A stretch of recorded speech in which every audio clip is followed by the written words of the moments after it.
Back in the day, there used to be this Konami series called Ganbare Goemon, or Mystical Ninja more commonly in the West.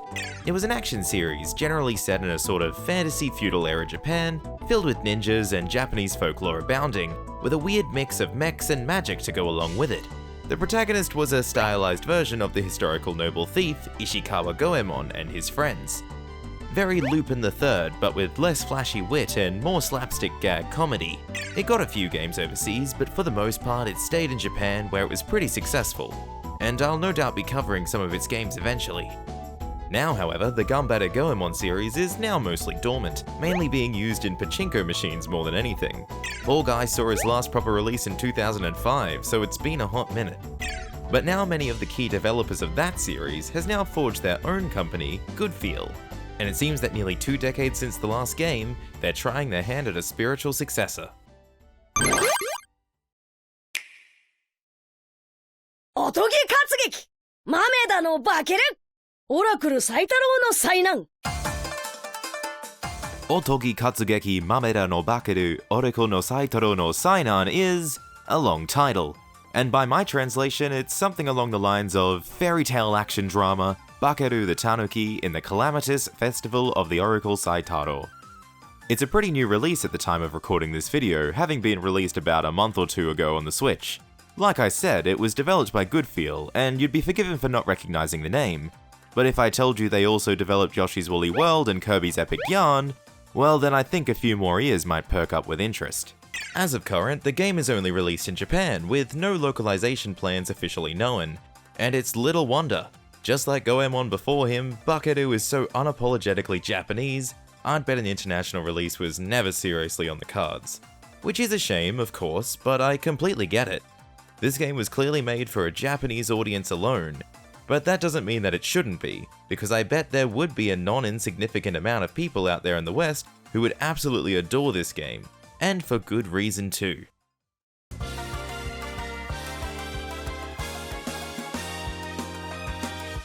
For the story, Bakeru, our protagonist, and his grandfather are Tanuki, who have the ability to transform into humans. Bakeru literally means to shapeshift, by the way. Just want to make sure that on-the-nose pun doesn't get lost.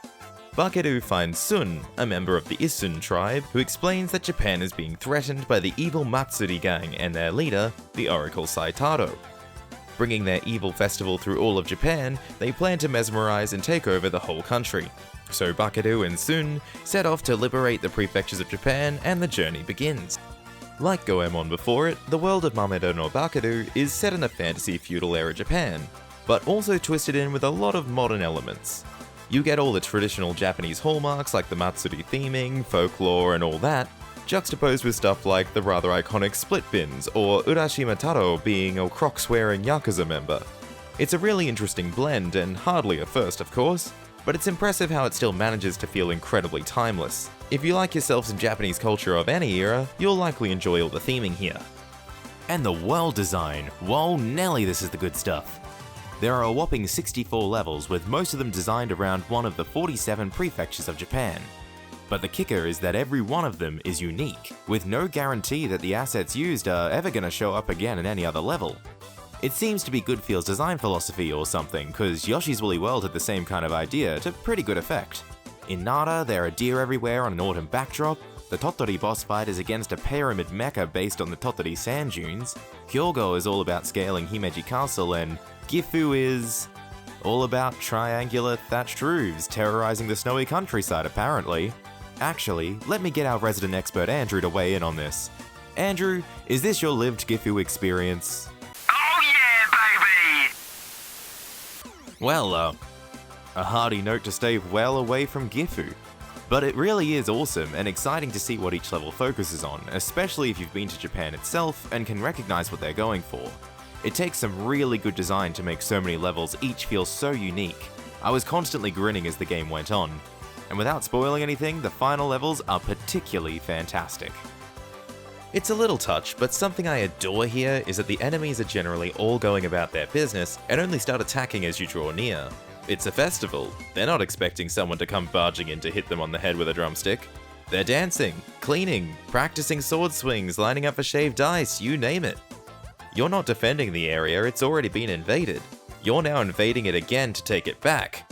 I wouldn't say it brings the world itself to life, it's not like you see any of the residents or anything, but it does give the Matsuri gang a lot more personality than just random mooks that are waiting around to fight you. Love it. Bakeru's weapon of choice is the legendary Taiko and its respective bachi. Use the L and R buttons to use the left and right bachi respectively, and the triggers to pull out the Taiko itself as a shield, used for deflecting attacks. It's pretty satisfying to have control over which bachi you hit with, and it gets used for a couple of mechanics such as operating elevators and the like. Wish it was used a little more actually, as it'd be fun to use it for more puzzling kinds of situations. But I also get that's not what this game is going for. But hey, maybe in the future. Your official main goal in each level is to destroy 3 giant lanterns on your way to a giant drum tower at the end, allowing you to take it from the Matsuri gang. There's often more than the required 3 around the place, so if you miss one, you can usually safely make up the difference later down the track.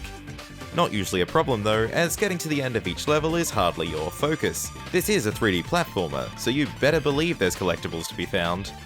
Aside from the required lanterns, the real collectible goodness is the 3 omiyage gachapon hidden around the place. Japan loves their local specialties, with most prefectures, if not small towns, claiming to have that special something that makes them worth visiting. And Bakeru is not going to just travel around the country without trying a little something from everywhere. Sometimes it's local famous dishes like the takoyaki from Osaka, or a trophy that you win in a race, another lovely touch to the tour of the country feel. Also defined is Unchiku, a little yellow guy who is solely based around the idea of poop and knowledge sharing the same word. He can be found hidden 5 times around the level and tells you random tidbits of information about the area you're in. For anyone not playing with a good understanding of Japanese, this is a bit less exciting to collect compared to the flashy wonder of random souvenirs, but is that going to stop you from scouring the level looking for him? I didn't think so. Finally, one last collectible comes a little later down the track in the form of a tanuki face. And for the life of me, I couldn't figure out what this was, until right near the end, where I finally found one on a surfboard.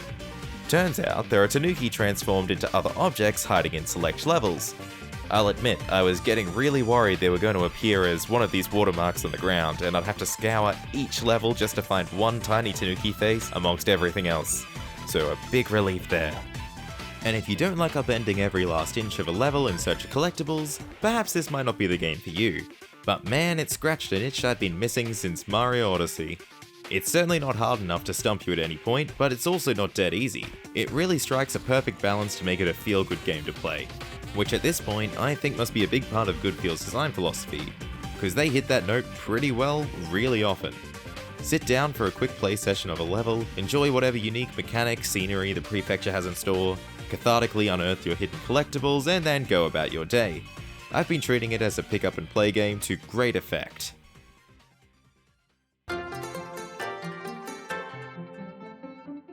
Your initial goal is to meet up with various heroes from Japanese fairy tales. You've got Kintaro, Urashima Taro, and Momotaro all here. They'll challenge you to a battle to test your mettle, and when you win, they grant you a transformation license, which allows Bakeru to transform into them and gain their abilities. These transformations include super strength, far-reaching fishing rods, laser guns, and shrinking down to a smaller size. As cool as they are relatively optional for the most part, which is a bit of a shame actually. I would love more puzzles to solve that require the use of these abilities, but as a limited resource, I suppose it makes sense to not force you to need them, so instead they usually get relegated to just being overpowered in combat situations. A man can dream though.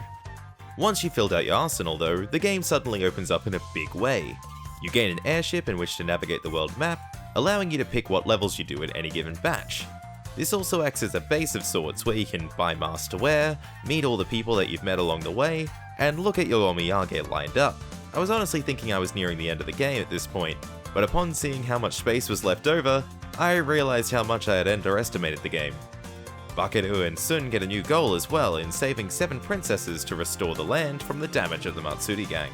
It's nice to have a constantly evolving set of goals, even if the plot is hardly that serious or important. It's not dead boring either, and is absolutely more than just rapping for the levels, so I can really appreciate it. Speaking of the game being more than expected, in some levels you are joined by Mayuke and Mayuko, mechanical blends of the stone guard dogs often seen at traditional Japanese shrines. Though I wouldn't know that's what they were meant to be if you didn't tell me. Frankly, they look like something out of Cubivore or something. Terrifying. These levels see Bakeru hopping in Mayuke for a ride, enabling new styles of gameplay like races or shmup sections. All of these levels control surprisingly well considering they're a very small part of the game, but it's difficult to not appreciate such care put into having a little spice up in the gameplay. Goemon was famous for its mecha battles, so naturally the spiritual successor should have the same. Luckily, your kettle airship is not a one-trick pony and can miraculously transform into a mighty morphing mech suit, capable of destroying however many local specialties are thrown your way. It's also very good at destroying skyscrapers. I'm gonna assume we got the people out of Osaka before this battle, right? Maneuvering the mech is a little clunky, but it's not the end of the world considering your arms extend pretty far out to attack if you charge them up. As you go further, the bosses become a little more interesting too, with it becoming a bit less of a button mash fest and a touch more Zelda bossy. But once you do beat them, you rescue one of the 7 princesses and are treated with a really satisfying jingle.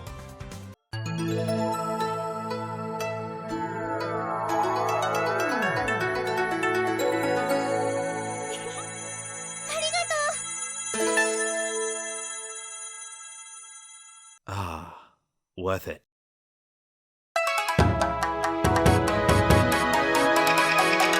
And that's what I'd say is the best part of the game as a whole, at least for me. Everything felt worth it. From wanting to hear the clean rescue jingle to collecting omiyage to exploring each level's unique spin on its respective prefecture, I was always anticipating what was coming next. At no point did I feel like this game was a slog. Now, would I feel the same way if I didn't care about Japan? Hard to tell. It absolutely does have a huge part to play in the sense of discovery, but I think the game still holds up anyway. It's just a low-stakes joy to play. You know, it's like an N64 game, a modern, highly polished N64 3D platformer, which considering they were trying to emulate Goemon, is another score for good feel. I can see this being some kid's first game that is looked back upon very fondly with nostalgia for sure. Something I always like to touch on, and something some people might be asking, is it viable to play with no Japanese skill? And it absolutely is. Certainly don't let a lack of understanding stop you from importing it and giving it a crack. You likely won't follow the story, but that's not the main attraction here by anyone's count. If you are looking to engage with the story and text, it's really not too complex though. There is persistent furigana throughout, so pick up a dictionary, grab a notebook and pen, and get a vocab list going. A lot of the unknown vocabulary will be random tidbits of Japanese folklore and stuff like that, but otherwise you'll be doing pretty well with N4 level stuff, I'd say. A little touch of voice acting, basic but not dumbed down dialogue, and sprinkles of humour throughout make for a pretty good practice game if you ask me. Clearly, I'm just singing the praises of Mameda no Bakeru, and don't get me wrong, it's by no means perfect.